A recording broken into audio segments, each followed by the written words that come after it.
আসসালামু আলাইকুম দর্শক। ইসরায়েলের প্রধানমন্ত্রী বেনিয়ামিন নেতানিয়াহু ১৯৯২ সাল থেকে ইরানের পারমাণবিক অস্ত্র তৈরি নিয়ে বিভ্রান্তি ছড়িয়ে আসছেন। আল জাজিরার প্রতিবেদন বলছে ৩ দশকেরও বেশি সময় ধরে তার একটি পরিচিত বক্তব্য প্রতিধ্বনিত হচ্ছে ইরান পারমাণবিক অস্ত্র তৈরির দ্বারপ্রান্তে। প্রতিবেদনে বলা হয়েছে ১৯৯২ সালে নেতানিয়াহু যখন ইসরায়েলের পার্লামেন্টে এমপি হিসেবে ভাষণ দিয়েছিলেন তখন থেকে তিনি ধারাবাহিকভাবে দাবি করে আসছেন তেহরান পারমাণবিক বোমা অর্জন থেকে মাত্র কয়েক বছর দূরে। তিনি সেই সময়ে ঘোষণা করেছিলেন ৩ থেকে ৫ বছরের মধ্যে আমরা ধরে নিতে পারি ইরান পারমাণবিক বোমা তৈরি এবং উৎপাদনের ক্ষমতায় স্বায়ত্তশাসিত হয়ে উঠবে। পরবর্তীতে তার ১৯৯৫ সালে নেতানিয়াহু তার লেখা বই ফাইটিং টেরোরিজম এই একই কথার পুনরাবৃত্তি করেন।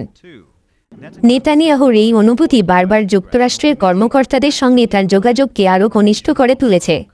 ২০০২ সালে নেতানিয়াহু একটি মার্কিন কংগ্রেস কমিটির সামনে উপস্থিত হয়ে ইরাক আক্রমণের পক্ষে কথা বলেন।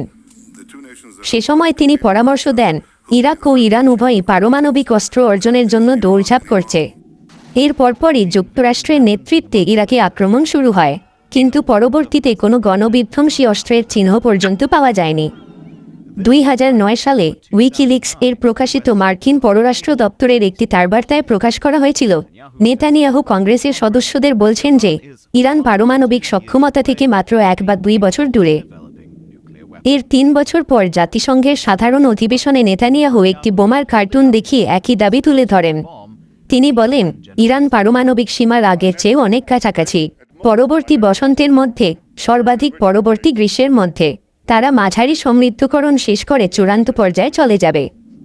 এখন প্রথম সতর্কীকরণের ৩০ বছরেরও বেশি সময় পরে ইসরায়েল ইরানের বিরুদ্ধে একই দাবি তুলে আক্রমণ চালিয়েছে। নেতানিয়াহু সেই পুরনো দাবি তুলে বলেন ইরান খুব অল্প সময়ের মধ্যেই পারমাণবিক অস্ত্র তৈরি করতে পারে। এই বছরের শুরুতে মার্কিন জাতীয় গোয়েন্দা পরিচালক বিবৃতি দিয়েছিলেন ইরান পারমাণবিক অস্ত্র তৈরি করছে না। তা সত্ত্বেও নেতানিয়াহুর এই দাবিগুলো অব্যাহত রয়েছে। সাথে থাকার জন্য ধন্যবাদ দর্শক। আসসালামু আলাইকুম।